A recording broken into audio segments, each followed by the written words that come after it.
Oh yeah, and if you're in fucking Toledo, Ohio, I'm at the Funny Bone at the end of May. And then May 28th and 29th, I'll be in Las Vegas at the Backstage Bar and Billiards on Fremont Street, and it's going to be fun. I'll be in Vegas and swimming in COVID. Very excited. Love it. We are here tonight. This is our, I don't know how many live shows we've done here in Nashville, but we've done a handful, and we just started doing this podcast recently. It's been doing pretty awesome, thanks to fine folks like you. It's these nerds over here. And it's the Big and Hungry Podcast. Ladies and gentlemen, how about a round of applause for my co-host, the man dragon himself, Mr. Bryan Callen, ladies and gentlemen.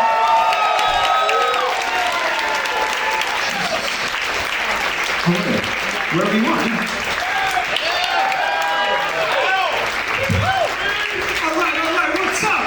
What's up, Nashville, huh? We were talking about, we were having a conversation in the back there about who's the best quarterback, and I was like, for me, I got Peyton Manning.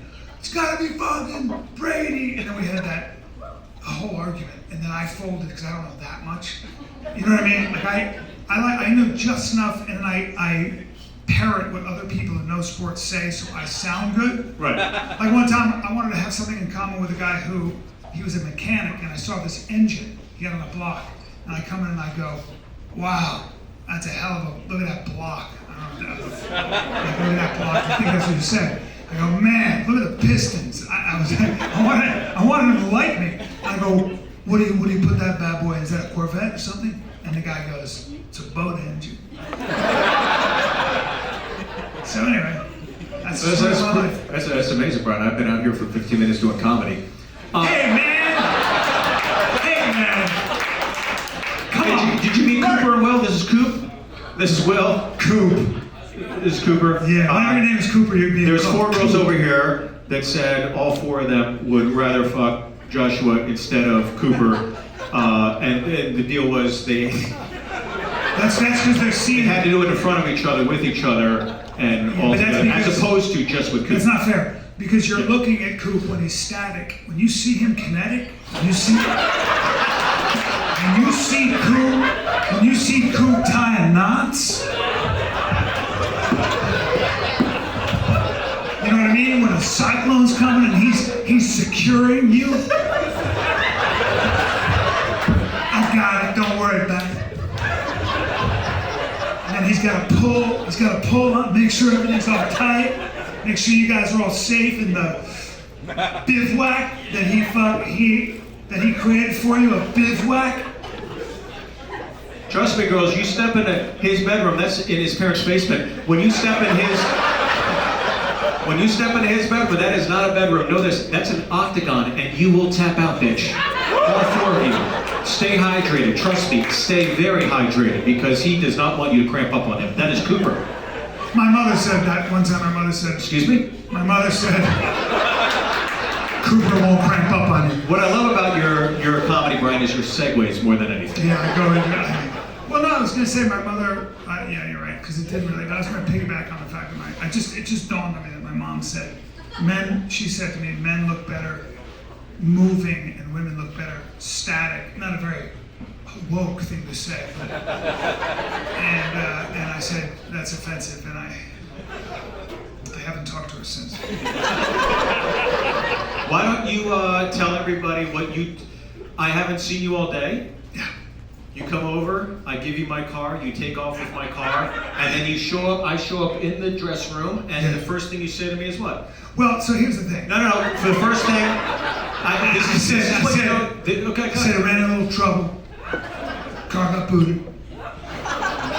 Because there's something about, like I was driving, I was meeting my friend Bryan and Natalie at a place called Oak Steakhouse, and I just saw a parking space, and I took it. You know what I mean? Like a lot of guys like, oh, is it safe here? I was like, fuck it. You know what I mean? And I believe in rolling the dice. Like if you just park wherever, you're gonna get caught sometimes, but a lot of times you're not. So it's just roll the dice. And with someone else's car. Yeah, like do that shit with your own car or a fucking Huffy. I know. But not your fucking friend's car. You know how you feel sometimes? You're like, I'm in Zanies, we're about to sell out, I'm wearing cashmere. Fuck it, you know what I mean? It's a 2002 Lexus Silver SUV that I opened up on the highway, dude. She fucking purrs. It's got a boat engine, so it doesn't. It's got a boat engine. Good call back, Steve. Come back. Should we bring up our first guest? Yeah. Very quickly though, if you're having neck problems, I just wanted to say that if you have a back problem, it's probably in your psoas.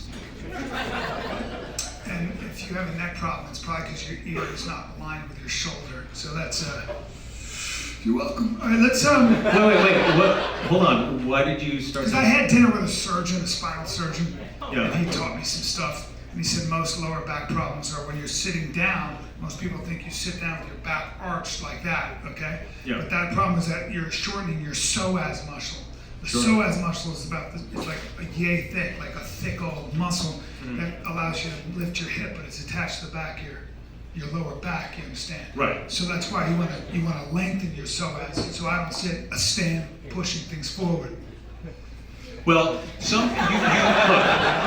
I do know I've had back issues, and you do want to extend the psoas muscle, but sometimes back, you can get back injuries from stress. Yeah. Like when people get your fucking car booted. All right, man. Let's bring up. Did you know that? Okay, bring up. Let's bring up our first guest, ladies and gentlemen. He really doesn't need any introduction, but I think he's one of the funniest people working. One of the funniest people. Period. He killed his last special. His first special. His last special. Tennessee killed Kid. me. Nate Bargatze, ladies and gentlemen. Nate Bargatze. Come on up, Nate. There he is. Come on for Nate, everybody. Nate Bargatze. There he is.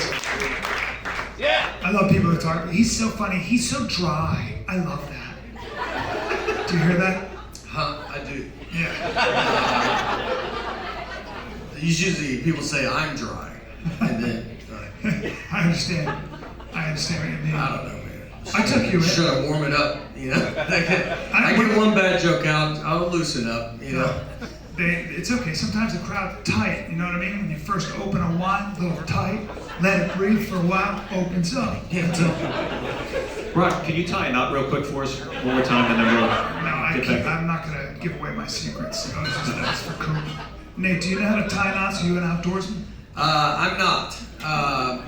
Yeah, that kind of worked. I'm not. I'm not. I don't know, man. I don't know the vibe of this podcast. So. It's an outdoorsman. I guess it's not humor.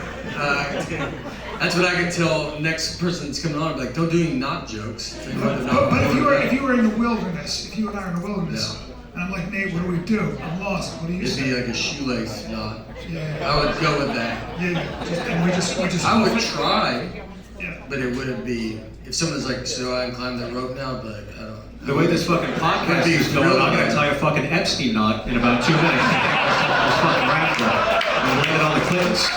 Jesus Christ. We're just talking, man. Why do we have to be funny right away?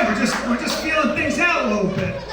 We're starting our own podcast over here during this podcast. We talk about knots. That's right. What's not to do? It's not to do that to us, Steve. That's right.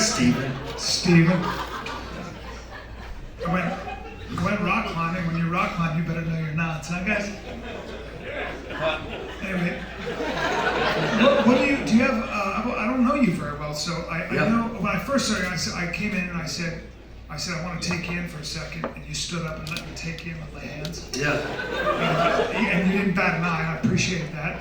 And then we spoke some more. Do you have what kind of hobbies do you have besides fucking crushing it? Yeah. I don't know, man. Raise your kid. Golf. Yeah, I like to golf. You a good golfer? Huh? I don't know. I play a lot, so you know. Can I tell you something? I feel like I'm sitting at a table next to a horrible blind date. Yeah. I swear to God. I'm like at an Applebee's, like, God, can I get my check, please? I don't pay for these two. You don't think we would make it? I don't think you two would make it at all. No. It would be weird if you and I were on a date, say we were both gay men. And I wonder. I guess it'd be like. I think it'd start like this. I'd be like, I guess would we talk about comedy? Say we were both like. I'd be like, I love your stuff. Yeah. Thank you. Yeah, I would like. Yeah, I haven't seen your stuff, but I'll check it out. I get it, I know. I'm a little older, so probably just, but it used to be, if you see me old, it doesn't matter. I'm more physical, I'm a physical guy, because I couldn't run. You gotta see it. Yeah, I just like the way you formulate jokes. May I have a Jameson and ginger, please? Yeah. Nathaniel. That's your real name, Nathaniel. Yeah. Nathaniel Bargatze. It's amazing. I almost changed it because someone said Bargatze. Bargatze was too, it was too much to remember. Yeah. And then, so my middle name's Lee, so I thought about doing Nathaniel Lee, and then that was like, that felt real southern. Yeah. Or Asian. It was like, you didn't know what you were gonna get. And then when you heard me, you're like, I know what we got. Nate Lee. Nate Lee. Yeah. Did you ever think of stage names? I didn't, but I never forgot. First time I was in LA and I was on an audition, and this woman, they call your name, and there was a dude with a scarf inside it. He was reading and he had 1 foot pursed, and he was reading his sides like that. So it's everything I could do not to throw him in a fucking headlock. And I just, immediately so happy with himself. And his hair, he had his hair over one eye, that kind of like, he was able to brush it up, but it was straight, and then it came up and then dashed down over one eye. And then his name was Mercury. She called him Mercury. I'm not joking. And I was like, you dick!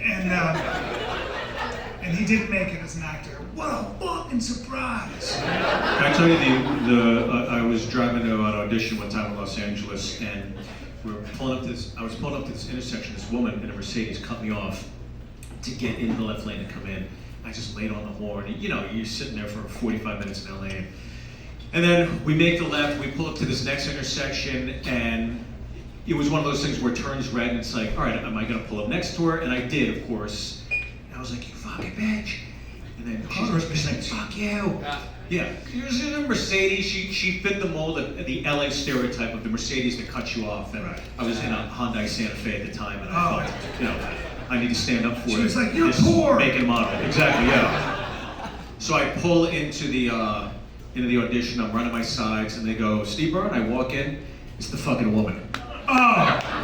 She was the one reading, and I literally opened the door. I go, shit. No. I just shut the door and walked back out. Got back in my shitty Hyundai Santa Fe. Yeah. Did not get the part. I lost it to Mercury. She won. She won. She won twice. She cut you off and cut your dreams off. Yeah. I had a woman do this. She went like that. I never do road rage. I never say anything in a car. If it's a dude, if I'm gonna say anything, I'm gonna fight. I'm never gonna say anything. Yeah, just get the car booted. This is why I barely cut her off, and she goes, "What?"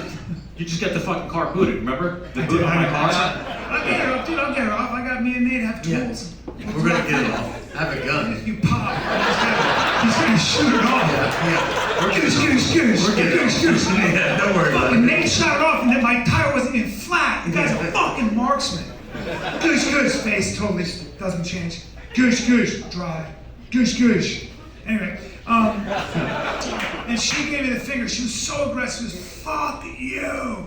And you know what I did? I looked at her and I go, my kids are in the car. And she didn't, she just... Were they? No, they weren't. They weren't, I lied. But it sounded good. Yeah. I pretended to be deaf when a cop told me that I was jaywalking. And it's very rude. And I did. And I got away with it. I did. It's a fucked up thing to do, but I did. He was so macho, and he wanted to give me a fucking ticket. He was busting out of his, he was so roided out. His veins, the size of my index finger and his neck, just, something wrong with your eyes? Because I jaywalk. You pretended to sign? I did. Half sign? Kept saying, and then he was like, and then fucking took off. And then what, Bryan? What if he saw you in The Hangover and he goes, you know that guy's deaf? Yeah. And he's just now like, you're his inspiration because you made it really far from being deaf. Yeah, I'm like the Beethoven of comedy. Yeah. and you hear your voice, and you're like, I don't know, he might be deaf. You're like, I don't know, I'm kind of buying. Like he's still. He worked very hard. He works very hard. Yeah, I'm inspirational. I'd love to be inspirational that way. I want to be, I don't know, I want to do something heroic before I die. Woo. Don't you? I want to do something. You better get on it. No, I'm just trying to have fun. Sorry. Just mixing it up, you know. I like that. You gave me a barb. You barred it. What's it? Have you ever done anything heroic? Besides fucking crush and roll? I don't think so. Never, no. Yeah. No.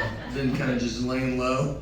I've had a lot of opportunities. Just don't take them. Yeah, but I mean, I've always wondered, like, when you watch movies as a kid, and the gunslinger comes to town, and then, you know, the shopkeepers close their shutters, they're like that, like that. I don't want to be that fucking guy. I want to be the sniper on the fucking roof.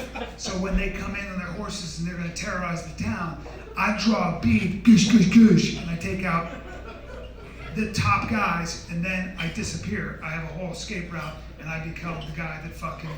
I don't want to be the guy who goes doom like that. Yeah, I think Cooper has that same plan. Just hiding out. I got him already perched out with some hard candy and some water and a Bible. And then we go, and I give you the signal. Woo-hoo! That's the signal. You know what I mean? Yeah.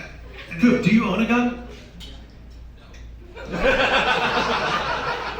Fucking That's a great answer for a guy that owns a lot of guns. It's got a collection of throwing stars at home. You ever kill someone? No. Coop, have you been to YoungAsianBoys.com within the last 2 weeks? Absolutely not, sir. Yeah. Okay. Should we bring up our other friend, Bryan?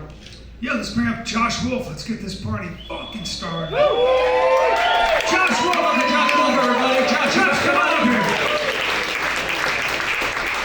There he is. Josh Wolf, everybody! Josh Wolf.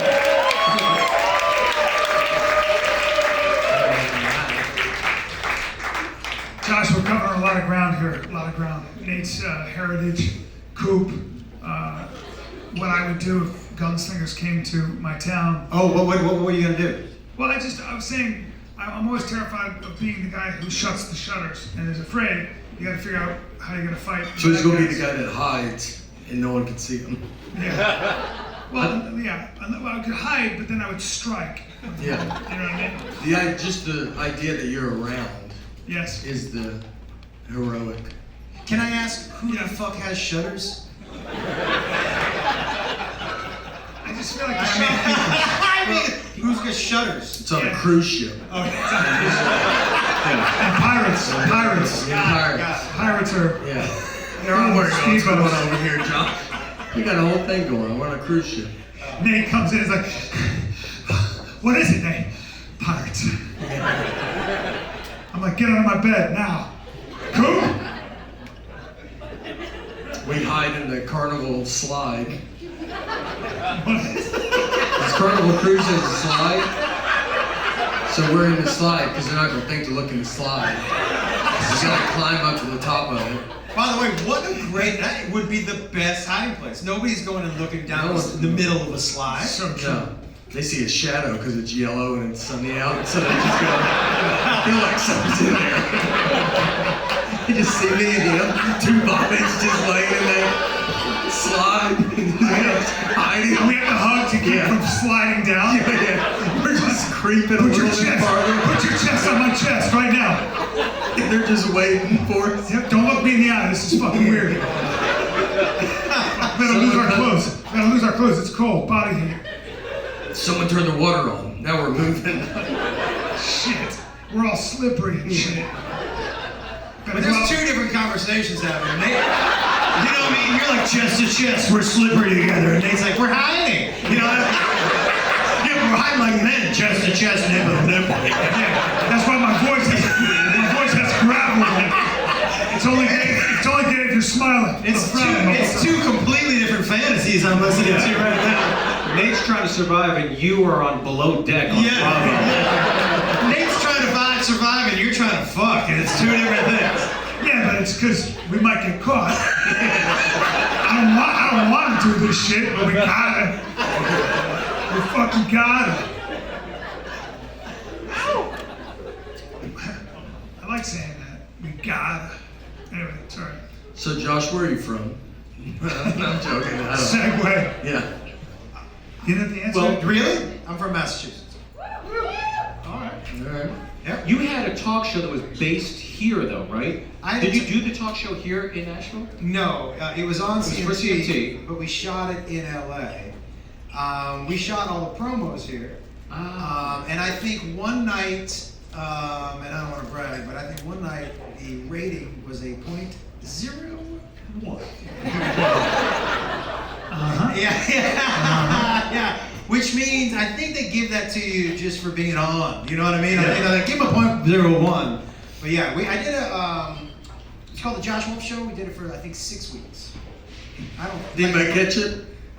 No one saw it? Nobody That saw it. 6 week run? Did you hear it? .01. Nobody in this fucking room saw it. Anybody catch it? What if the whole room was like, we were at the .01? Yeah, we all.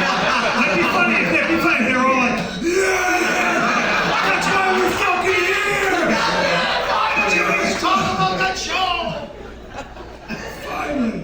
But as a comic, what was it like? Because every comic, I think, in the back of your head at some point, you dream of having your own talk show. I mean, Yeah. What was that? You know, I had always dreamed of having a talk show called the Josh Wolf Show. Yeah. And so, my son worked on it. I hired my brother. I hired all my friends. And so that was always the dream, just to hire your family and your friends and to fuck about and have a good time. Yeah. And we did that for 6 weeks. None of you fuckers watched. But it was a good time. And I mean, I'm not gonna lie to you, I was a little depressed for about 4 or 5 months. Sure. And then my dad was like, how many people can say that as a child, you vocalized what your dream was, and it happened? He was Yeah. like, this is not a negative, man. This is a fucking positive. Get up. You know what I mean? Well, Steve, I can tell by who you hired why you had a .01. We knew the director was my aunt. I don't know, he just didn't catch on like I thought he was going to catch on. That's what happens whenever you fail. Whenever you fail, people go, it was a good experience. Yeah. It's the experience. Fuck that. But Steve, I said to Steve, I said, Steve, I'll give you $20 million tomorrow. What happens? He goes, I don't do stand-up again. I was like, what would you do? He goes, fucking nothing. I wouldn't be that way, I don't think. You don't think so? No. It's funny because during the pandemic, I talked to quite a few comics. I'm sure you guys have as well, where the question came about like 5 or 6 months in, where you're catching up with people like, do you miss it? And I was like, I don't fucking miss it at all. I didn't miss it at all because I was like, it's gonna come back. So I'm gonna spend every waking minute I can with my family, and then I'll be back on the road again. And I didn't miss it at all. But did you guys miss? A lot. Yeah. Yeah. Yeah, I definitely miss it a lot. I miss it a lot.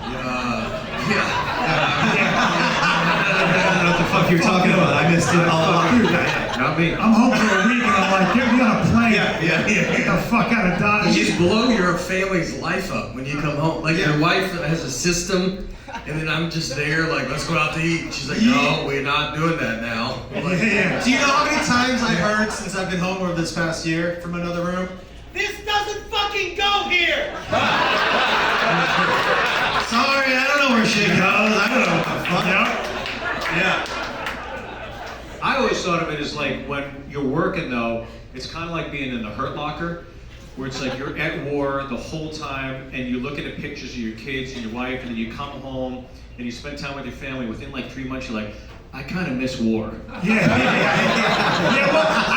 especially my kids are 9 and 13, and they can barely stand me. Like my daughter's like, get the fuck. Like I'm like, well, I don't have anything. I have nothing in common with a 13-year-old girl. I have nothing to offer. She If would I'm want not to cuddle with anime- Nate under a slide at Carnival. What did he say? She would want to cuddle with Nate under a slide on a Carnival cruise line. That's different. Nate's super uncomfortable. He's like, why are we talking about me and Callen's daughter? Fuck. I was fine with you the whole time. Keep your hand on my thigh. Who Ooh, is that denim? Japanese. I bought these jeans. I swear to God, the guy goes, the Japanese denim. I was like, fuck, wrap them up. You know, I don't know. I'm such a sucker for things like that. If a good salesman can get me to think that I need Japanese denim, I'm like, I don't know what that means. They put it through the thing 4 times. Most times it's 2, 4 times. It never loses its pattern. So when you know that when you're in the business, you see it immediately. And now I'm like, how much are they? Well, they're $350, but they're on sale for $325. I'll take them. You know, I'm the biggest sucker for stuff like that. You know, sometimes, man, I feel like I would like to watch you without volume and figure out what the fuck you're talking about. You know what I mean? I'll be like, what is he saying right now? Well, you pretending is he about to have a stroke? What is happening? I use my hands. You pretending like you're chopping something that's not there. I think it's from sculpt. I do a lot of sculpting in my underground studio. I work with clay. Yeah, I mean, like, honestly, like, you pretending to be deaf does work. Yeah. Like, you're just naturally just to be talking to yourself. Yeah. And the guy just probably assumed you. I know. Because I talked to this deaf guy today. It's funny because when Bryan does his shows on the road, the audiences pretend to be deaf. Hey, man. Hey, that's a dig. That's a dig. Classic Bryan. Classic burn. A burn. I wrestled a guy who was deaf in high school, and my buddy. He did. And my asshole friend. Did Theo looks write at me this bit and for you? he goes, this is gonna be hard for you. And I go, why? And he goes, because he's not gonna get tired. And I go, What? And I go, why isn't he gonna get tired? And he goes, because if you're deaf, you can't hear yourself breathe. So you don't get tired. And I fucking believed him. By the way, I lost the match because I was nervous. in high school, that sounds like something I'd have been like, that kind of makes sense, but doesn't make It sense. makes sense to me. Yeah. He's like, they, because, and then he said also they're stronger because, this is so bad, but he goes, they're stronger because they have to compensate for not having to be able to hear, which would mean you'd be able to see better, but I was like, what do you mean? You get stronger, I don't know why. And so now I'm like, fuck, this guy isn't tired and he's strong, he's fucking like sheep pounds, he's strong, you know what I mean? Sorry, that's French for chimpanzee, I speak French. And did this guy also sell you some Japanese denim? Why would your father say that to you? Before wrestling match, you think he'd be more supportive? It just sparked a memory, that's all. Nate, do you have any wrestling stories? Oh, do I? Yeah. There we go, because this is pack a lunch. He's got a lot. I thought it was like, just being grabbed that much, it seemed like a lot. Yeah. I don't know if I cared for that. No, Yeah, that seems like a nightmare. Really? But, yeah. it didn't speak to you being able to maneuver and use leverage to best of Just it. like on someone? No. Yeah. Well, sometimes when you're a good wrestler, wear you like a sweater. That's what I call it. Yeah. You know what I'm saying? Yeah. So if we toss it up here, I'm gonna wear you like a sweater, Yeah. which already you have a problem with. I mean, I don't know why anybody, I think a lot of people would have a problem with that. I don't think it's a thing that people are like, yeah, dude, that sounds No, I amazing. understand. I just heard a wrestler say that. He said you gotta wear somebody like a sweater because when you put chest on chest, it doesn't matter. Josh, how are you? I'm doing right. Bryan, I do have a question. Tell me the truth. Do you have a singlet at home? I have one on right now. Let me finish. Just in case a wrestling match breaks out, you're like, wait a fucking second. I'm always ready. Yeah, I'm always ready. That's why I keep my ribs on me. Keep the ribs on me.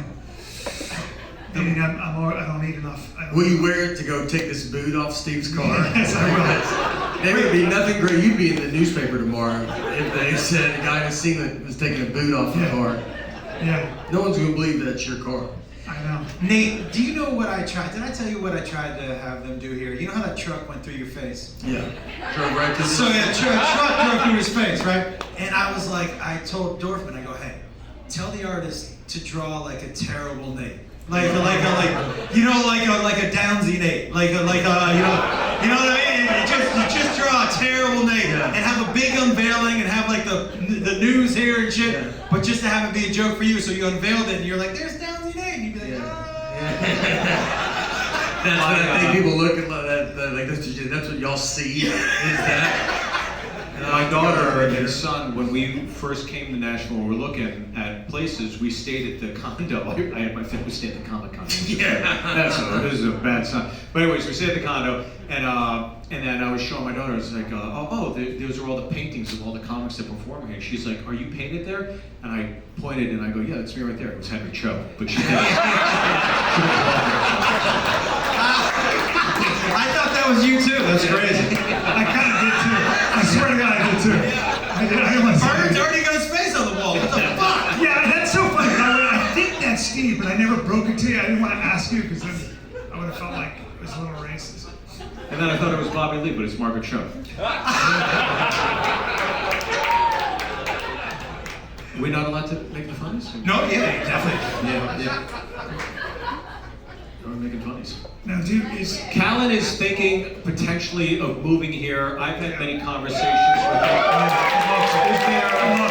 Is there something you would like to impart and you would like to impart to Bryan Callen in terms of being an ambassador for the city? Because Nate was an immense help when I was looking. But Josh, you want to start and maybe tell Bryan what you think would be advantageous as a comic leaving Los Angeles to come into Nashville? Sure, you're not going to get canceled here. yeah, that's true. That's the first thing. You're not going to get That's the canceled. first thing. I'll take that. I mean, You will though in Los Angeles if you have .01. yeah. Yeah, Not here. Not here. You don't get canceled for .01 here. kill it here. Listen, man, I gotta tell you, I don't look at my phone until noon.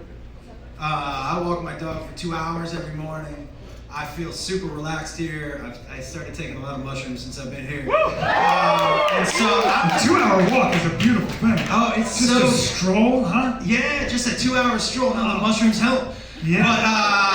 But it's a good time. I just, man, and the people here are just regular, real people. Yeah. This is like, I should have moved here 5 years ago, man. Like I really like, I love it here. Absolutely. Yeah. How are you, Nate? I don't think you should move here, to be honest. But I think we have enough views here, so You got enough people yeah, in California. yeah, we don't need a bunch of California people coming here. I'm from here. I love this city more than any city. I think we're better than every city. I think we're better than Austin, Texas by a mile. Yep. I know that we like to compare it to that. I think we will. It's real people that move here. I feel like it seems like the fad is to move to Austin or people move to Portland and stuff like that. But the people that get it, everybody that comes here never leaves, and that's what's crazy. Like all the people that go to the colleges here or something, they always end up staying here and have houses here. No one leaves. It's very family oriented, but you got everything. Anything that you want is here. Cooter's toy shop of Dukes of Hazzard is here, so he never left. Yeah. He went to Hollywood on the Dukes of Hazzard show, and his tow truck's still parked out front. What's that? Comedy's hard. Sound machine. I like the idea of being a man of leisure and strolling for 2 hours. Strolling, A dude. lot of parks. Right? Yeah, I like just take my dog out and we just stroll for 2 hours. Yeah, and your girl, she doesn't go, I'm coming. She's pretty happy that I'm gone for 2 hours. Really? I'm not gonna lie to you. Yeah. She's like, you gonna take another 2-hour walk? I'm like, I guess. Like, Yeah. hey, don't take your key. I'm gonna lock the door. What? Yeah.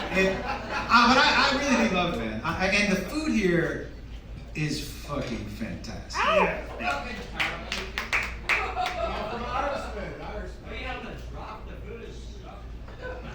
You're from Ireland? You're saying the food here sucks? Dude. Oh my god. Did they not have enough just plain potatoes for you here? you just want to suck a plain piece of lettuce? That is not enough for you here? What's that? I've had good food here. I mean, I'm quite the foodie though. You just gotta know where to look. What's the worst thing you've had here? A fucking burger's terrible. Are you talking about right here, right now? You mean Are you talking America, about where we invented the hamburger? A fucking burger is terrible. Just a general. A burger is yeah. terrible. Or you go to the wrong McDonald's, my friend. I'll take you to some real good. Yeah, wait till that tree gets off that Burger King, dude. That is gotta be the spot. There's a cheeseburger in paradise. Buffett did a song about it. It was a pretty popular song about how good the burgers are in Nashville. Oh, that's true. Yeah, isn't that true? Like, He's right. Jimmy Buffett, argue with Jimmy Buffett. He's got some money. Yeah, you two never sang about shepherd's pie or.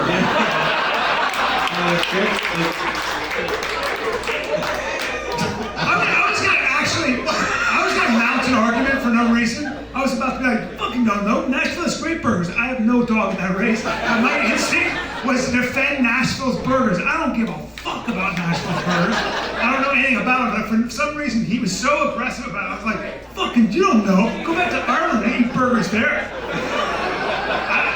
But I don't care. Maybe you're right. I don't know. Maybe I'll come over to your side. I'm wishy-washy, bro. Whoever's winning the argument. You know what we don't have here, which they do have in Dublin? I was over there for the comedy festival, and they have a Leprechaun Museum. Really? So I was like, well, I have to go to this because, first of all, museum implies facts. When you hear museum, you're like, well, there's facts. This is artifacts. This is a museum. Do you know what was behind glass in the lobby? A fucking box of Lucky Charms. And then, you know, who gave the tour? If you ever wondered what happened to that girl who was really into musical theater in high school, she's giving tours in the fucking... Oh, she was like, follow me! Oh, it was fucking crazy. And they walk you into the house, right? And you walk into this one room with giant chairs and a giant bed and a giant desk, so you can feel what it's like to be a leprechaun on big furniture. Fuck you and your burgers, all right? You know what I'm saying? I mean, how many leprechauns can you see before you got it? Like, I got it. You know what I mean? Ah, this here's another leprechaun. I fucking got it, bro. Hey, by the way, and it's definitely a replica of a leprechaun. Like, they could exist. You know what I mean? I got it immediately. Yeah. Got it before I went to the fucking museum. Use that space for the homeless, of course and obviously. Well, listen, you need to go on that hour tour. You heard me, hour tour. Hour tour. They were like, want to see some leprechaun clothes? I'm like, no, I don't want to see any leprechaun clothes. I mean, if this is a real leprechaun, Then I'm in. and they probably have a short person there who is dressed like a leprechaun. They do not. Okay, I would. That's how I would. That's just how I make more money. I'm already thinking, I'm not even a businessman. I don't know shit about museums. Fuck, museums are the most boring. They hurt my back. But, you know what? I'm already better at the Leprechaun Museum concept than the fucking people that have a Leprechaun Museum. But you'd have a lot of homeless people in there. Yeah. Yeah. You put them They in should there live there. because you can create housing, you know, for the homeless, not for fucking leprechauns that don't exist. Gnomes are different than leprechauns, by the way. And so are banshees. What's a banshee? I'm glad you asked. It's a. He's been trying to find an organic way to get into the banshee. That's how I segue. I use my education. I drop a fucking word. They're like, huh? We don't read. And I'm like, well, banshee's basically an Irish fairy. It's full of mischief. Full of mischief. So are you getting on me because I'm not reading books that have banshees in them? Is that what you're doing? Hey, what book do you read that has a banshee? Well, depends. I mean, obviously, I haven't heard of J.K. Rowling, have you? No, I don't know. The Pogues have songs and they feature banshees in them. This podcast is all over the place. Bryan, is everything okay? You know, I'm fine. It's just for me. Are you seeing banshees right now? Yeah, they're supposed to scratch at your window. Scratch at your window. But there are things you can do to keep the banshees at bay. It's probably some kind of an herb you can eat or something you can hang out your window. I heard if you give them a good cheeseburger, they'll be quiet for 48 hours. But they can get real lippy if they don't get a fucking good cheeseburger. Lippy banshees? Yeah. Wait, does Ireland have, so they have leprechauns and banshees? What's that? So they believe in both? Gnomes. Like it wasn't Gnomes. just in gnomes? Yeah, there are it wasn't gnomes. enough to be one. They're like, Yep. might as well just keep it rolling. I know the difference between a banshee and a leprechaun. They're all full of mischief, but the Banshees fuck you up. Can I tell you the difference between? Yeah. Banshees don't have a museum. Yeah, that's true also. Yeah, because you can't capture them.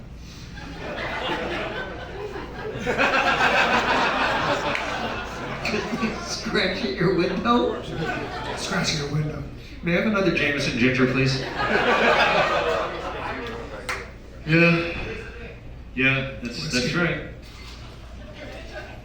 That's what it is.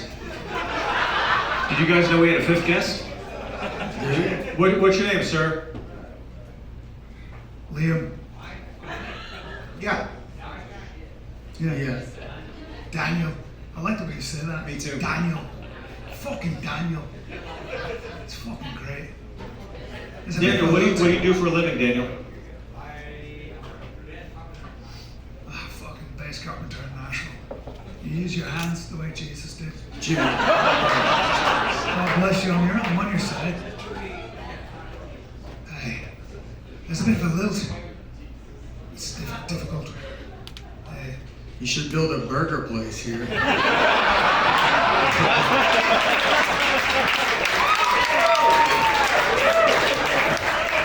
But that not make sense. Have you ever thought about what you'd do if you... If anybody can solve the problem, it's the guy that can build a building. What do you think you'd do if you couldn't do comedy? If you couldn't do entertainment, what do you think, and you had to go into something... How do I even think about the last 20 minutes of this podcast? You ever thought about that? What would you have done if you weren't in show business?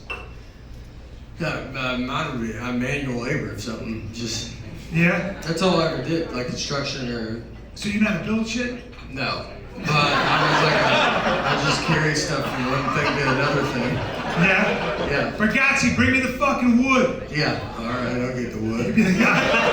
You'd never put up a fight. You'd be Yeah. like, you gotta hire the guy. He's not much going on, but the words I can't are not in this dictionary. Yeah. Bargatze, get me nails. Climb that tree. Watch, he just does it. Yeah. I read water. The last job I had, well, besides like comedy jobs, like waiting tables and that kind of stuff, I read water meters in Mount Juliet. So I'd probably do that. Just you read everybody's water meter, and I've had pretty good Were benefits. you bored as fuck? Huh? Were you bored? I don't. You know, it's when it kind of got me when I started thinking about doing comedy. I would listen to Bob and Tom all the time, and so they would always have comedians on, and so I would do that. But now you just read. Yeah, you just go through and just read everybody's water meter. I don't know. Yeah. It wasn't like I was 21 or Well, it's a 22. bit perilous because sometimes a dog's loose. Yeah. And after all, you have to be ready. I had a water meter guy come to my house, and my dogs ran at him. They were friendly. He didn't know. Pit bulls. And Yeah. they ran at him. This dude was so unbelievable. He fucking pulled out an umbrella and just fucking waited and opened that shit. The dogs were like, we're coming over to say hi, but they had huge heads. They're dang. And he just goes, shigat, like that. And my dogs were like, ah! They skidded. What the? They skidded like that. Daddy! And they came running back to me. And I was like, fucking, you're afraid of an umbrella? Fucking, so I gave him to charity, you know? You know why I love doing No. But I couldn't believe how effective a fucking umbrella was. You know why I love doing a podcast with you? Because you're Why? the only friend I know that has a water meter story. Yeah. Yeah. I don't even know if that's true, but for the story for the podcast, it's water meter. But I think he was there to read. No, he was there for my water meter because it was, or maybe it was a mailman. It doesn't matter, does it? It's a great story. Shut it! So anytime I'm in dog territory, I carry a fucking umbrella, bro. And I have the one where you push, when you hit the button and it just... Now, the trick is you can't do it too soon because then the dog goes, that's a fucking umbrella. You gotta wait till you see the whites of his fucking eyes. Set it! Right? And then you throw fucking confetti at him for no You have a reason. lot of dogs coming at you? Yeah. You put yourself in that situation a lot? It's not that. It's just that they sense, I'm not trying to be a dick, but they sense my alpha status and they... So Is it respond you're to me. walking up on your knuckles? Yeah. That's what trips them off? When you get out of your car through your window, and then they're like, oh god, this guy. It's the way I approach them. It's the way I approach them. Well, what was the last job you had, Josh, before you, I worked my first job I ever had was 13. I washed dishes. I worked in the restaurant business my entire. Well, you had 5 kids by the time you were 18. By the time I met you. Yeah, I had 3 kids. I was single, raising 3 kids by the time I was 28. That's right. That's when I knew you. Yeah. It was unfucking believable. We used to talk about it. Yeah. He'd walk out of the room and be like, he's raising 3 kids on his own, you know? Yeah. It's like, and then we'd be like, what a fucking noble guy. You're the nicest. I've always said, actually, I think you and Steve are the most decent. I'm glad I'm able to say this. I think Josh Wolf and Steve Byrne. Not you, Nate. I don't know me enough. But Josh Wolf and Steve Byrne are the truly most decent motherfuckers I've ever met. Gutsy and the purest and the best people I know. I'm not kidding. And I remember you had this same-like quality because we knew what you were dealing with. And you weren't making money. You were a fucking comic, bro. Yeah. We'd see each other on auditions. Did his own talk. Always smiling, always there with the kids. I would have brought them around with me and been like, you know, I just would have been like, Well, you know. these are my kids, ladies. You know what I mean? Yeah. You didn't use that for that. I did have my oldest son call me uncle once. But you know, Joey, and I've told this story before, but Joey Diaz used to babysit my kids. Because I've known Joey for a long time, and I would tell you this about Joey, okay? Joey may, if you left $20 on your table, he's gonna take it. But he'll take you out to lunch with it and be like, hey, you get the next one. You're like, what the fuck? You know what I mean? So he basically took you out to lunch with your money. But I will tell you something else. I would have him take the 20 because I knew for sure he was an unconventional babysitter. To say there was one time I came home and he never wore underwear, and he was bending over picking up toys, and my daughter ripped some hair out of his ass crack. And she goes, how many? And he goes, oh, it felt like 5 that time. I go, that time? And he said, oh, she loves that game. I go, yeah, but I fucking hate it, dude. Can't you play Parcheesi or something? Like, what are you doing ripping hair, right? Now my daughter has hepatitis. But I'll tell you something about Joe. What was more important to me is that he would have jumped in front of a fucking bus. Oh, he's the best. So for me, like the ass hair thing, I couldn't afford a babysitter, so I lived with what I had. Joey Diaz is another great. Joey Diaz is inherently incredibly decent, such a good guy. But I remember the first time I met him. Shitty babysitter. Yeah. Not a babysitter. Not the first skill set. I wear pants. But dude, Joey, one time first time I met him, I was with Rogan, and we were young, and he started telling a story about. And we had this guy, we kidnapped this dude. Yeah. And of course, I think he's being a silly dude, so I'm like, I kidnapped a guy too. And then Joe goes, he's telling the truth, bro. It's a true story. Yeah. And that was my introduction. I was like, this guy's talking about kidnapping a fucking guy. He It's a had capital offense. How about this? He had that dude on his podcast a couple of years ago. Unbelievable. I forget which one Did it he is. say sorry? So I think if I'm remembering the story correctly, he basically told me, I think it was a guy who was dealing drugs, and Joey was like, it's not really like kidnapping because he's a criminal. I'm like, so I'm not really committing a crime. I'm like, hey, it's still kidnapping, dude. You threw him in a fucking trunk with a gun, you know what I mean? So that sounds like kidnapping. But he had the guy on, and he apologized. Like, it was fascinating. A couple hours. And you couldn't find anybody else to babysit. Not for free. And Joey Diaz worked for Turkey Burgers, man, so he was like, you make me a turkey burger, I'll babysit for a little while. That was it. Callen, what was the last job you had before you, because you were more acting than stand-up, Yeah. correct? And what was the In last? touch with my emotions. Last job I had was I worked as a temp at Goldman Sachs, running faxes back when there were faxes and making coffee, and then I was writing bad plays every time I got a chance. I worked at McDonald's and I worked construction, and those were the last 3 jobs I had. But construction was a motherfucker. Yeah. Digging a foundation, in the sun, my shirt off. This sounds like so sad. Yeah. It's like it's kind of normal jobs, and you're like, are you alright? My hair was in my eyes, and I used to pay this guy pour water on my chest, keep it cool, you know what I mean? Because you heat up in this area if you got a heart like mine. Yeah. You know what I'm And saying? did it steam a little bit when you poured water on that? I don't know why, bro. It always does. Yeah. I don't know why. I think it's because I feel so deeply and I give all the time. You know what I mean? I fucking give, so my heart's always like, get goosh. I can feel it. Giving. What was the last job you guys did? I worked at a Greek restaurant in New York City called the Aegean, and that's where I worked. Okay. And then I started doing colleges, and I was like, oh, I think I can pay my rent now, doing stand-up. So that was it. Yeah. Do you guys remember Some the pretty first? good stories. Yeah. Do you guys At remember least the I was first joke? steaming. I know. At least I was fucking. I had water on me. Do you, Yeah. But before, can do I you tell remember this? the first joke When you they ever were- told? The first joke? Do you I ever remember told? your Oh, first joke? fuck it. Yes. What was yours? Well, I told a story about. I was like, can you imagine being reborn a penguin? I was like, what did you have to be in your last life to be reborn a legless, flightless bird in the middle of the South Pole? It's so cheesy, dude. And I was like this. Oh, let's see the Guess penguin. what? Let's see the Guess penguin. what? Let's I see was the penguin. physical. Guess what? Yeah. I was physical. Yeah. I'm cold all the time, you know. And What came first, the penguin impression or the idea of this joke? Did you think, I got this great penguin impression, how do I get it out? you know how good I am now. My impressions.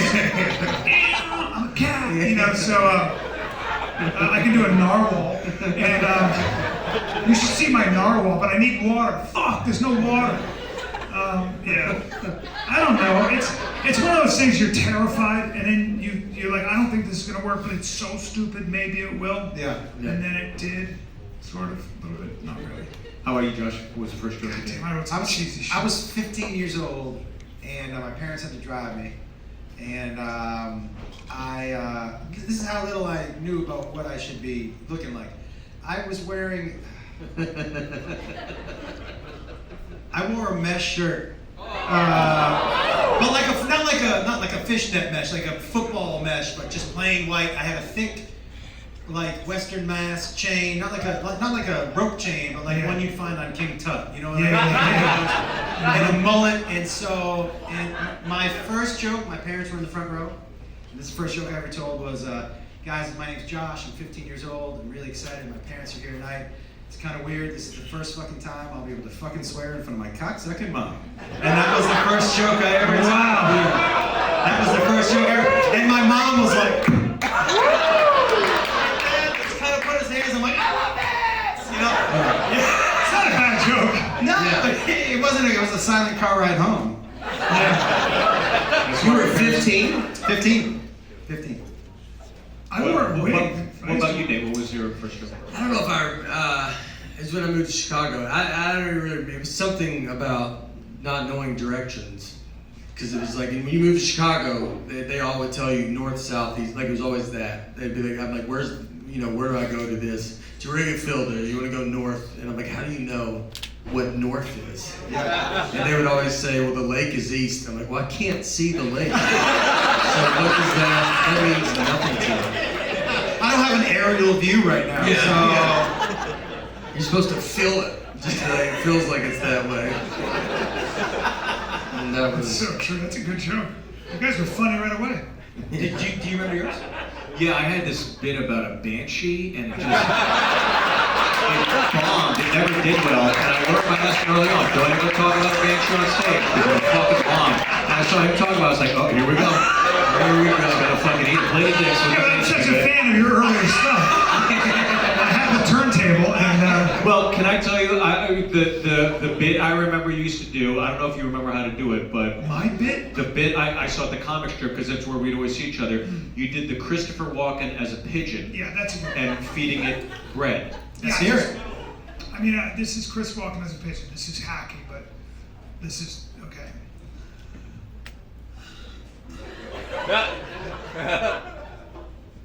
Cool. Thank you.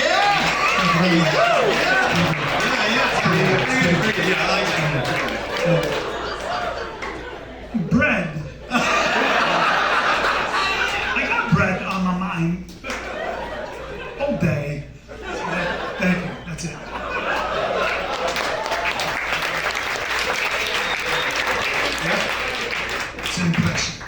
Well, I want to ask you guys one last question before we wrap this up. Why do we have to wrap it up? We're getting warmed up. I just did warm Are we up for getting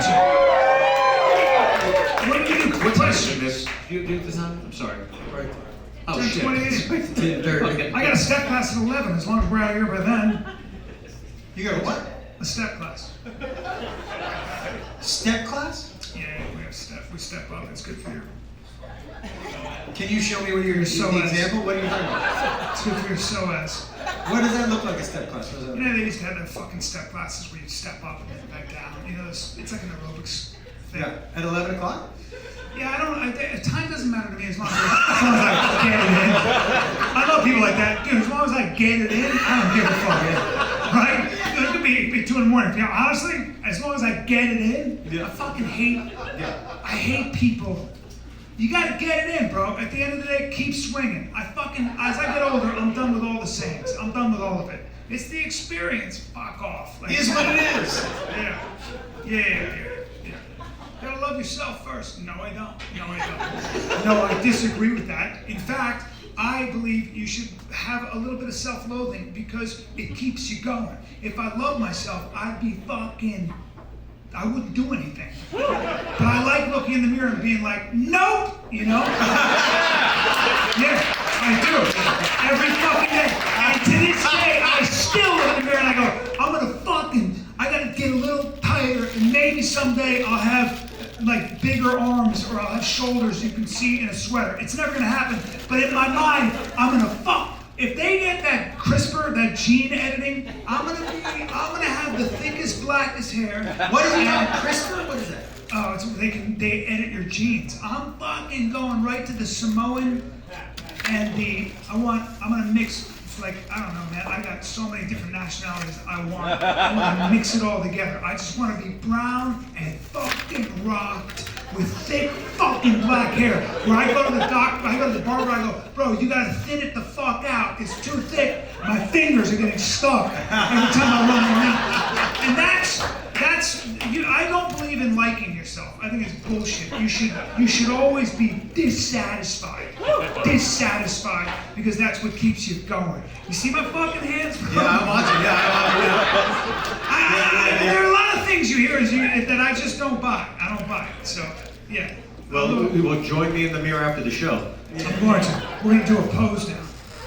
Okay. I don't know how I feel. I haven't thought about it. There are a couple of things I'm thinking about. One is that, where I think liking yourself is overrated. The other is I don't think anybody under 30, maybe nobody under 30 should be allowed to vote. Those are two You know really what? different things. I know, but there are two themes I'm like trying to explore. Like, yeah. Why under 30? I think when you're under 30, you're too apt to not only change your mind, but be swayed by false idols, by shiny shit, by people who can turn a phrase but don't know what the fuck they're talking about, who can sell you things in 3 easy steps or 10 easy steps, all that bullshit. And sometimes you find a new philosophy and it makes sense and you go, you know what? I found the fucking truth. I got it. You guys are wrong. Kill them. Let's rock and roll. When you hit like a little over 30, you get a little wiser and you go, you know what? Maybe sometimes, I don't know, it depends. That's how life is. Might work for you, doesn't work for me. And thank God for the difference. You start embracing the difference. You don't think that if we were all the same, life would be a utopia. I guess that's what it is. When you're under 30, you believe you can create a utopia and perfect a human being. When you're over 30, you realize that's fucking impossible, and thank God.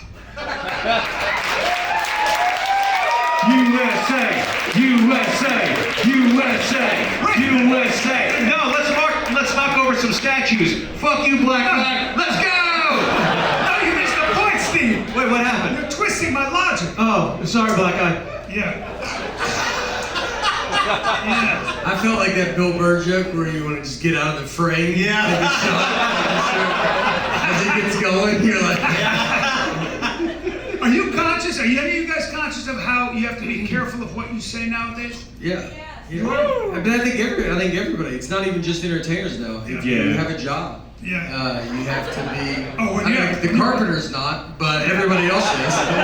No, when you're in the workforce, you can't say You anything. can't say anything. But what about as a comic? You feel pressure? Yeah, I don't say that much crazy stuff, but But yeah, you do. You can't say. That's why you keep everything kind of private. Hey, it's not my job. I look at it as it's not my business to tell you. I didn't go to college. I barely made it to high school. You should never listen to anything I ever say. You're smarter than me. It's not my job to tell you what to do. So I try not to do it. I think a lot of celebrities should do what you like. People that you can't be influenced. I think these people are out of their mind. To when you tell people to vote, like don't vote or don't vote. Do whatever you want to go do. I don't think that the fact that you haven't been to college disqualifies you at all. In fact, I'm beginning to think that the more educated someone is and the less they work with their hands and the more amount of time they spend in a fucking classroom behind expensive walls of a university and not in the real world, the more dangerous they are and the more wrong they are, in fact. And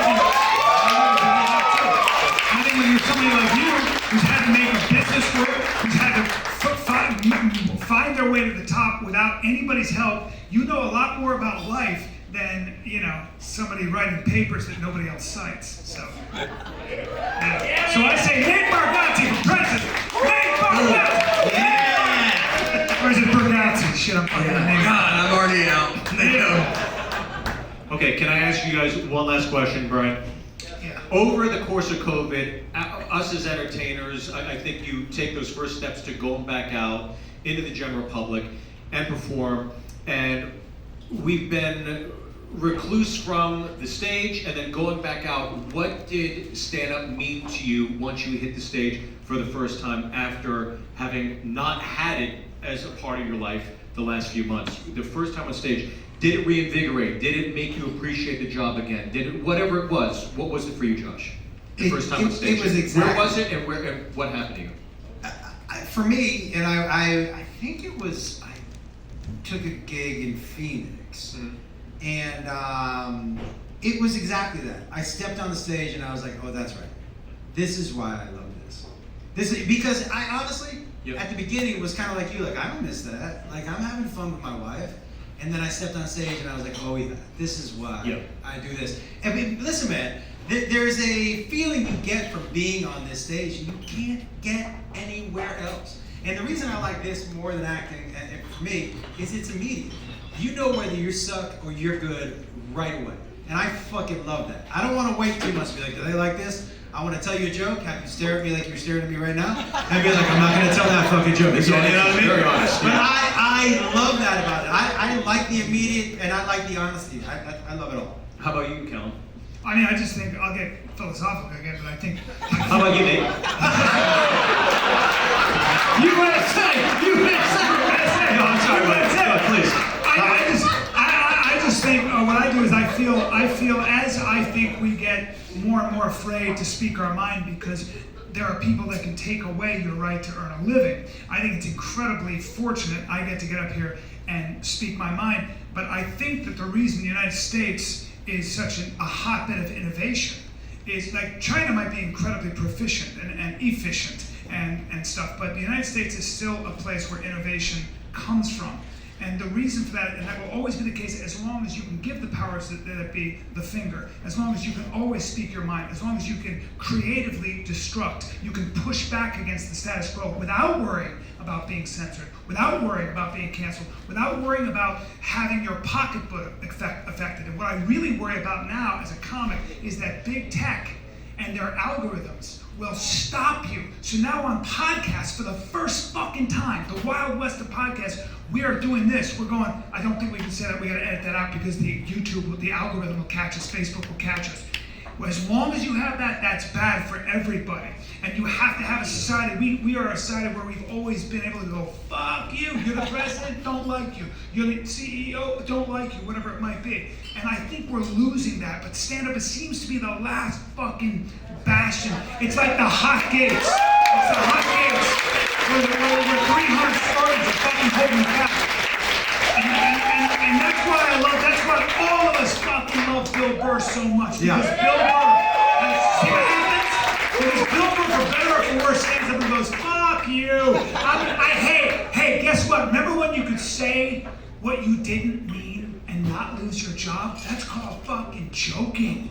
And Berg still has that ability. He's like, go fuck yourself. Try canceling me. I'll just keep speaking my mind. Because he knows that the dragon ain't that strong and ain't that big, and it's definitely un-American. So, fuck off. That's what next time, hump the wrong button. What was the question again? Nate, how about you? Was the first time you hit the stage and... Yeah, I mean, why did you not end with him, man? Why would you ever come, like, what am I supposed to say? I loved it. It was a pretty good time. It was like 8 people in here because no one was allowed in here. So it was like, it is, you know, I did it, and then that was it. But like that, just do that, dude. Why would you not? You know that's coming out. It's been going on for, it's building up. It's y'all's podcast. Why would you end with the guest on the podcast? Because you're hilarious. Bargatze's the only guy who can say nothing and be fucking hilarious. Oh my God. I do think what you said though with comics, you got to look, because that's what comedians are supposed to be against the system. So it's not good when you see the comics go with the system. Yeah, I agree. That doesn't ever make sense to me. Because like George Carlin wasn't for the system. No. You should be against it. So every comedian should be anti whatever the main system is. And this should be the place where it's okay to say whatever the fuck you want. This is the place to do that. You know what? Every place should be the place to do this. Eric Weinstein, who is an intellectual theoretical mathematician, he said something amazing. I know. I got some great theoretical math jokes. And but Weinstein said something. By the way, amazing. what a shock that his last name's Weinstein and his theoretical mathematician. Yeah. Right. By the way, I'm a Jew, everybody. Josh is Jewish, so he can say that, everybody. It's okay. Well, he's got a brain bigger than everybody's, but he said, America, the magic of America is that you have the right to burn the flag you have no interest in burning. I thought that's exactly right, man. But you still have to have that right. And, you know, so as long as we can say fuck you to the powers that be, and I'm afraid we're losing that, so the fight is here and it's now. And I don't have that much to say. What is this podcast about? It's about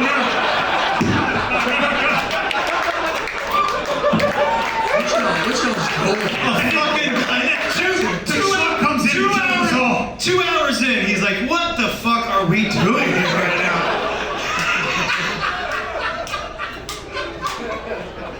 See, that though took some while to get warmed up, and here we are.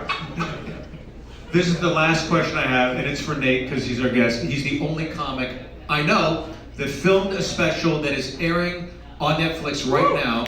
You filmed it during the pandemic. You filmed it at Universal Studios, which is not even open. No. It's not even open, and you got to film a special, and just as comics, we've all done our own specials. What was that fucking like? That's gotta be crazy. Which weird. I mean, I did it, so it doesn't matter. Weirdly, I think back on it. We shouldn't have been allowed to do it because I don't think if anybody can open. It's either everyone can open or no one can open. But I still took advantage of it and did it. So it's easy to say that now that we've already shot it. But no, it was crazy. The audience had to get COVID tested. There's only 100 people. They sat at tables. They had to wear masks the whole time. It was the timing was very weird to get used to because I couldn't hear them or see their faces. So you'd only see eyes, and you're just like, dude, these people hate this. Like they are furious that this is happening. And so it was just tough to figure that kind of time out. In this special, you take 2 shows. And first show, so I have an hour worth of material, and I did 43 minutes. Because like with the energy of just no laughter, it gets sucked out. You just fly through it. And right when I got off, I just knew it. And so usually you take 2 shows, and every special I've ever done, they always, after the first show, they're like, we got it. The second show, just have fun. And right when I got off stage with the first one, they were like, yeah, I mean, we do not have it. So, the second show is the most important show you've ever done in your life. And then we did it. That's nerve-wracking. You had helicopters flying. Helicopters flew up. there was a police chase going on. We found out afterwards because they were just so many. And it was like, how are they not leaving this area.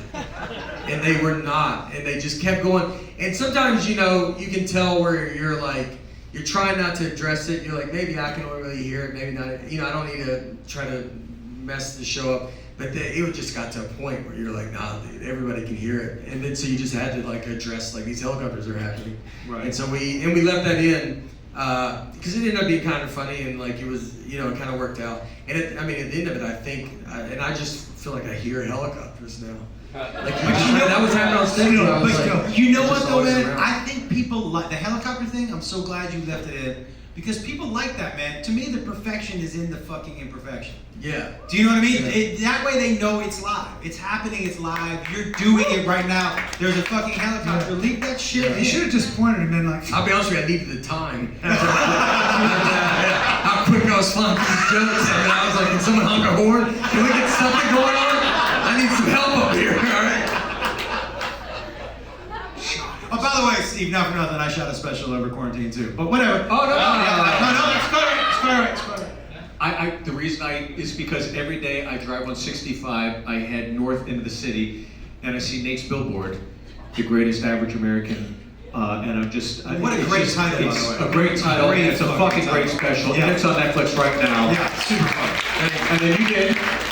I did one, man, I did something completely different. I think I told you This was a about great concept, by the way. I found the very first CD I ever recorded. And it was terrible, but I was like, man, I wonder if I...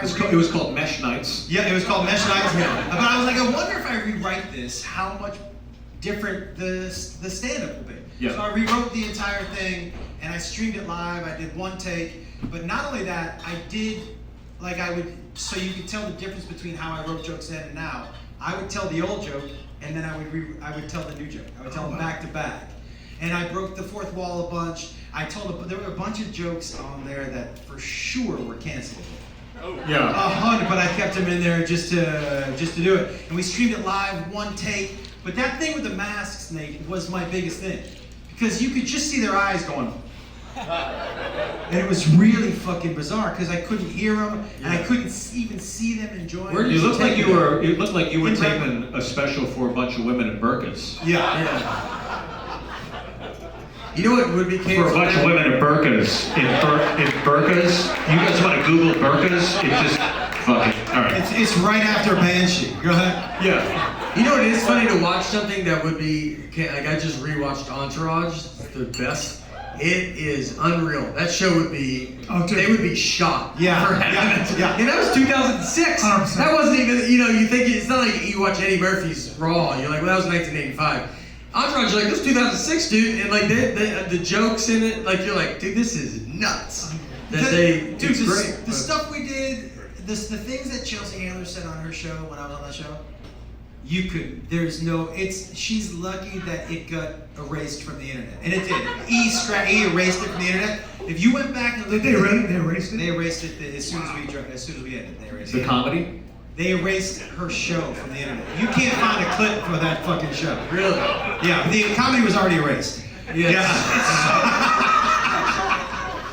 Yeah, but they We did jokes on Sullivan and stuff. Oh, where Ryan fuck yeah, Dolan Murray would say the most crazy shit, and Roy Wood Jr. was on the show, and we did a hockey episode where we all played hockey, and Roy said I was the Jackie Robinson in Pittsburgh in hockey, and Ryan Dolan Murray said, Roy, you guys can't play hockey.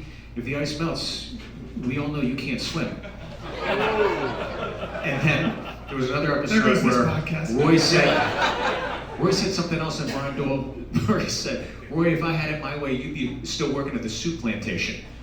I like that Josh says his is all scraped from the internet, and you're reiterating what was from the show a long time. You're like, no, let me tell you the bad parts of it. Let me do it now. So you don't have to go back and search through the show. I'll just get you right to the point. Because when people go, oh, you can't say that thing, then I'll just rewind to the part that Bryan did the mantra, and you guys didn't have my fucking back. Fuck you guys. Norway did the USA chant. Okay. Steve's Asian. You should say that sometimes. Yeah, I can say that stuff. Just let people know. Yeah. Well, we really Do people not know Steve's Asian? We you know, the point, Bryan and I always discuss this, we always say, let's end on a low note. Yeah. Nailed it. And we fucking accomplished that tonight. Low expectations. Started, ended, nailed it. I don't know. I just said that. All right. Callen, anything else? I was just thinking about how. Oh God. No, I do agree. I was watching Entourage and I thought to myself, what a pain in the ass to be a woman working in a fucking agency in LA before you had any recourse. So I like fair play. There's a lot about the woke movement that kind of you go, oh fuck, there's a point when you see how things used to be, and you're like, and you see how like black people were portrayed in most movies because they were written by mostly white straight men. I get it. You gotta, I'm all for diversity of opinion and art and expression, and that's not a threat to anybody. That makes the world a fucking better place. I'm all about opportunity, equality of opportunity, just not forcing equality of outcome. You can't go into a fucking cockpit and be like, too white! You know what I mean? You gotta get in here. How do you do that? It doesn't matter. You gotta check a box, and then you go to an operating room, somebody's about to cut you open and be like, it's Jewish white, we got a lot of white Jewish surgeons, get the fuck out of here. This guy identifies as non-binary, he's got shaky hands, but it's an invisible, it's crippling anxiety. We have to have somebody with an invisible disability, but he's gonna cut, he's okay. You know what I mean? Get the fuck out of here. Like, I'm all for diversity until it comes to shit like, I don't know, the person responsible for the structural integrity of this goddamn roof. That guy over there, right? I want a real carpenter. I don't care if he hates the burgers in Nashville. If that guy knows how to draw straight lines, that's my fucking guy, not the dude over there that checks a box. So I'm all about skill and a hierarchy of meritocracy, but then I also understand making sure you got fucking equality of opportunity. Nate, take it from there. Ladies and gentlemen, Bryan Callen, Josh Wolf, Bargatze, Steve Bird, everybody. Steve Bird. How about Mercedes, everybody? How about Nashville? I'm here Friday and Saturday if you want to come check out the show. Friday and Saturday night. You back here. I gotta put my car on booted, all right.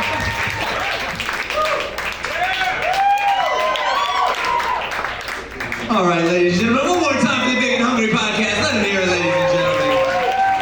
Yo, we want to thank everybody again for coming out to see us tonight at Zany's. Yo, if you've already set up your tab with your server, and if you're not in for the Zany step, then go ahead and make your way to one of the exits located